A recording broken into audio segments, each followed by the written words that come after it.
तो नहीं आया हूँ मैं इसके पहले भी आया हूँ, लेकिन विधिवत रूप में कई शिक्षकों से, भोरे के कई शिक्षकों से मेरी वार्ताएं हुई थी पहले, मैं आया भी था, लेकिन सामूहिक रूप से सबको बैठाकर मैंने बात नहीं किया था। आज पहली बार मैं सत्यप्रकाश तिवारी के अध्यक्षता में शिक्षक आए, उनकी समस्याओं को सुना और हम में जो कमी थी उसको मैंने स्वीकार किया और बताया कि आने वाले दिनों में मैं आपकी लड़ाई लड़ रहा था, सदन के अंदर भी लड़ रहा था, डिपार्टमेंट में भी लड़ रहा था।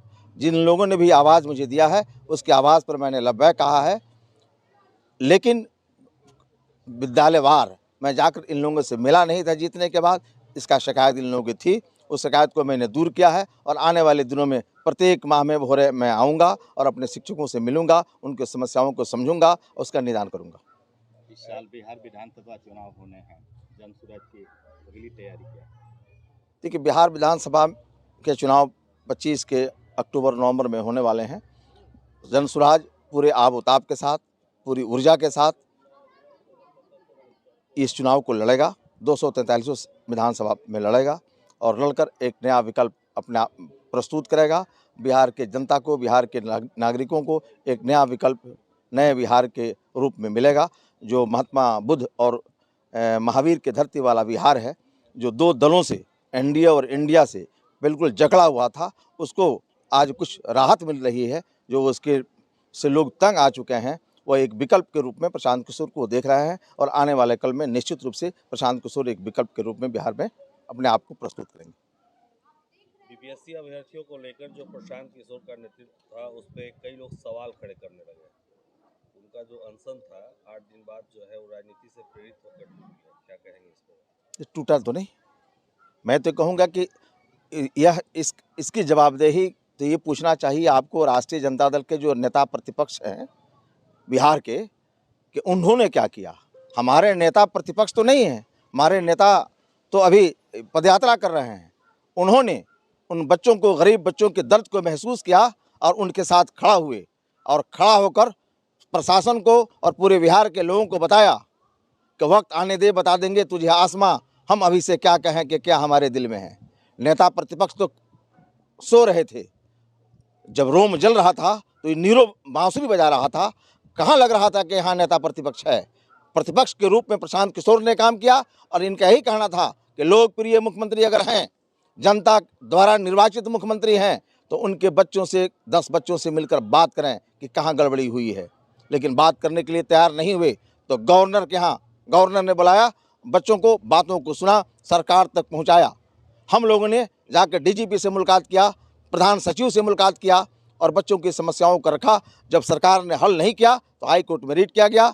हाई कोर्ट में मामला ज़ेर गौर है। मुझे लगता है कि बच्चों के साथ न्याय होगा। प्रशांत किशोर पर लगातार विपक्ष के द्वारा आरोप लगाया जाता है कि यह भाजपा के बी टीम है, इसको लेकर आप? देखिए, इन दोनों के खिलाफ जो भी लड़ने आएगा उसको ये लोग कुछ ना कुछ कहेगा। भाजपा के अगर बी टीम हैं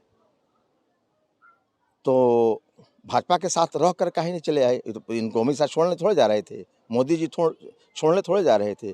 इनको बिहार को बदलना था। मोदी को बनाकर, बिहार में महागठबंधन को बनाकर, यह प्रशांत किशोर समझ चुके थे कि बिहार में बदलाव नहीं हो सकता है इन लोगों से, जब तक कि कोई दूसरा रास्ता नहीं अपनाया जाए। हम तो सरकारें बना देंगे, लेकिन बच्चों का कल्याण नहीं होगा जब तक कि ईमानदार सरकार नहीं आती है।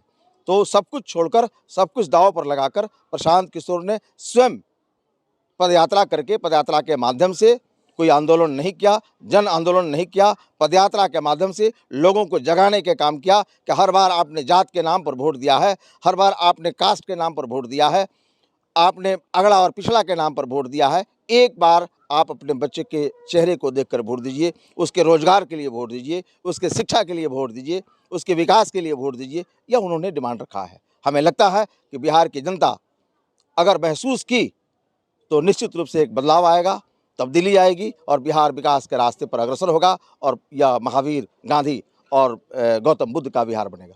विकास से ज़्यादा बिहार में जाति की राजनीति होती है, तो मैं एक इंस्टांस बताना चाहता हूं आपको। 2010 का आम चुनाव जब हुआ, 1990 से लेकर 2005 तक जब जनता यहाँ जंगल राज झेल रही थी, तो 2010 में एक नई कहानी लिखी गई।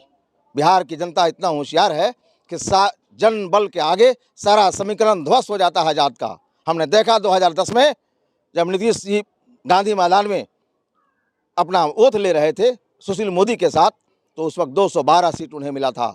सारा एमवाई समीकरण ध्वस्त हो गया था, चूंकि जन का बल खड़ा हो गया था और बता दिया था कि हमको जात नहीं चाहिए, हमको बिहार चाहिए और बिहार का विकास चाहिए।